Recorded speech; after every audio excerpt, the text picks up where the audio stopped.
अस्सलाम वालेकुम dear candidates, I hope you all are doing well. As you all know कि 157 PM में announce हो चुका है। आप सब लोग जॉइंट पाक आर्मी की ऑफिशियल वेबसाइट पे जाके 157 PM के लिए अप्लाई भी कर सकते हैं। इसके साथ साथ आप इम्पॉर्टेंट अनाउंसमेंट भी मालूम कर सकते हैं। सबसे पहले 157 PM की रजिस्ट्रेशन ओपन हो चुकी है। 15 सितंबर से लेकर 24 अक्टूबर तक आप अप्लाई कर सकते हैं फॉर 157 PM। अब आपने ओपन किया जॉइंट पाक आर्मी की ऑफिशियल वेबसाइट, आपके पास यूँ कुछ इंपॉर्टेंट अनाउंसमेंट शो होंगी। इन इंपॉर्टेंट अनाउंसमेंट को आपने क्रॉस कर देना है। क्रॉस कर देने के बाद आपके पास डिस्प्ले पे जॉइंट पाक आर्मी का डिस्प्ले शो होगा और इस डिस्प्ले पे आपके ऊपर 3 लाइंस शो होंगी। इन 3 लाइंस के ऊपर आपने क्लिक किया। क्लिक करने के बाद आपके पास 2 ऑप्शन शो होंगे, एक्सप्लोर द आर्मी और ज्वाइन नाउ। ज्वाइन नाउ के ऊपर आपने क्लिक किया और PMA लॉन्ग कोर्स के ऊपर आपने क्लिक किया। आपको जिस कोर्स के बारे में इंफॉर्मेशन चाहिए यहाँ पे आपको प्रोवाइड कर दी जाएगी। उसके बाद डिस्प्ले पे आपके पास कुछ इंफॉर्मेशन शो होगी। For example eligibility criteria, documents जो रिक्वायर्ड होते हैं ASRCs में, और एडिशनल इन्फॉर्मेशन आपने अप्लाई कैसे करना है आपको ये बता दिया जाएगा। फर्स्ट थिंग, हम एलिजिबिलिटी क्राइटेरिया चेक करते हैं।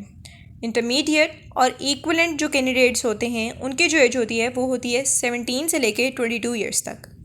जो 2 साल ग्रेजुएट होते हैं उनकी एज होती है 17 से लेके 23 एज तक। उसके बाद जिन लोगों ने 4 साल की ग्रेजुएशन कर ली होती है उनकी एज रिक्वायर्ड होती है 17 से 24 ईयर्स तक। और जो कैंडिडेट्स अभी सर्व कर रहे हैं आर्मी में एज अ सोल्जर, उनकी जो एज रिक्वायर्ड होती है वो होती है 17 से लेके 25 तक। उसके बाद आपकी एकेडमिक रिक्वायरमेंट्स जो होती हैं, आपकी जो FSC, FA और इसे इक्विवेलेंट जो मार्क्स परसेंटेज होती है वो 60% से प्लस मार्क्स होने चाहिए।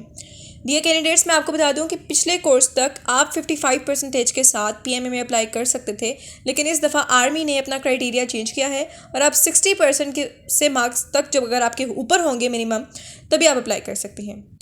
और डोमिसाइल बलूचिस्तान, फाटा, KPKK और सिंध के डिफरेंट मुख्तलिफ इलाकों से होगा, वो 55% मार्क्स के साथ भी अप्लाई कर सकते हैं। फॉर एग्ज़ाम्पल चित्राल, बालाकोट, मैनसेहरा और तहसील उमरकोट सिंध की, उसके अलावा चोलिस्तान डेजर्ट, ऐसे मुख्तलिफ इलाकों से जो कैंडिडेट्स बिलोंग करते हैं वो 55% के मार्क्स के साथ भी अप्लाई कर सकते हैं। सर्विंग सोल्जर्स जो होते हैं वो भी 50% के साथ मार्क्स के साथ अप्लाई कर सकते हैं क्योंकि उनके लिए रिलैक्सेशन होती है। उसके अलावा मैं ये फिर रिपीट कर दूं कि लास्ट कोर्स तक आप 55% के साथ अप्लाई कर सकते थे, लेकिन इस बार आर्मी ने अपना क्राइटेरिया चेंज किया है और आप 60% के साथ ही अप्लाई कर सकते हैं। आपकी एज 17 से 22 साल तक होनी चाहिए। आपका मैरिटल स्टेटस अनमेरिड होना चाहिए। फ़ीमेल्स PMA में अप्लाई नहीं कर सकती, मेल अप्लाई कर सकते हैं। उसके अलावा आपकी जो हाइट होती है वो 5'4" होनी चाहिए और आपका जो वेट होता है वो BMI के अकॉर्डिंग होना चाहिए। नेशनलिटी में आप सिटीज़न होने चाहिए पाकिस्तान की। And domicile holders of Azad Kashmir, Gilgit Baltistan. Upon final selection, candidates with dual nationality green card will have to surrender nationalities other than Pakistan. और अब डियर कैंडिडेट्स, आपका रजिस्ट्रेशन और सिलेक्शन प्रोसेस डिस्कस करते हैं। फर्स्ट थिंग इज़ डैट आपने पोर्टल पे open करके apply किया। अप्लाई करने के बाद आपके साथ रजिस्ट्रेशन स्लिप शो होगी। ये बहुत ज़रूरी है कि आपकी रजिस्ट्रेशन स्लिप आपके पास उस वक्त भी होनी चाहिए जब आप अपना इनिशियल टेस्ट कंडक्ट करने के लिए जाएं। अप्लाई करने के बाद तकरीबन 5 से 7 दिन के अंदर अंदर आपकी जो रजिस्ट्रेशन स्लिप है वो आपको पोर्टल के ऊपर शो हो जाएगी।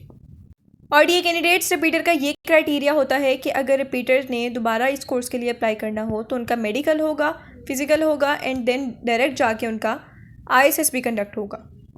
इनिशियल टेस्ट में आपके 2 पोर्शंस होंगे, academic portion and intelligence portion. Intelligence portion is further divided into 2 portions, verbal and non verbal.